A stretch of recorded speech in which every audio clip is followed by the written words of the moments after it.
So guys இப்போ வந்து பார்த்தீங்கன்னா நாங்கள் ஒரு எலி வந்து வீட்டில் பிடிச்சிருக்கு. அந்த பிடிப்பட்ட எலியை நாங்கள் வெளியே ரிலீஸ் பண்ணுறோம். அது வந்து இந்த பசுமையான இடங்களில் போய் அது வாழப்போகுது. அதனால் வந்து பசங்களாம் அது சொன்னாங்க அது சாகடிக்க வேணான்ட்டு. அதனால் இப்போ விட வந்திருக்கோம்.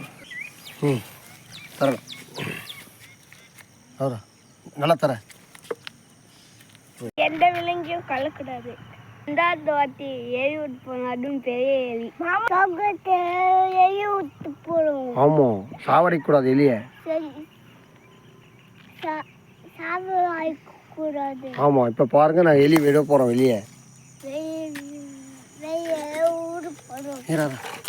மாமா அது வாழல கல் வச்சிடலாமா? அப்படிதான் அதை எடுக்க முடியும். வேணா எங்கே வைடா ஏண்டா அவங்க அப்போ தான் நேராக போயிடுமா? இல்லை நம்ம வீடியோ தெரியலடா. ஏடா மூஞ்சி காணும். ஏடா ஓடுறது வீடியோ எடுக்க மாட்டா. அவ்வளோ தூரம் விடு. அவரு இங்கே விட்டா தான் அது வந்து ஓடனே வீடியோ எடுக்கும். தரடா எலி விட போ. மூணாவது எலி சொல்கிறா. சொல்லு இன்னும் சொல்லு. மூணாவது எலி சுண்டு எலி சொல்லு.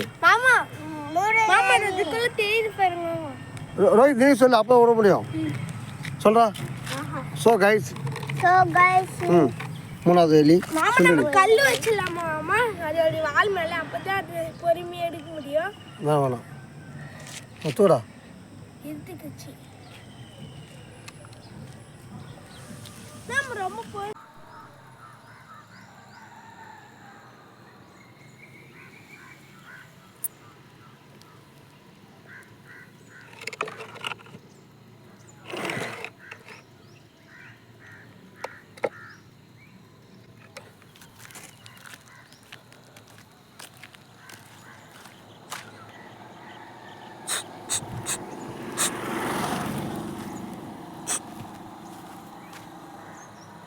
போகுது. இன்னும்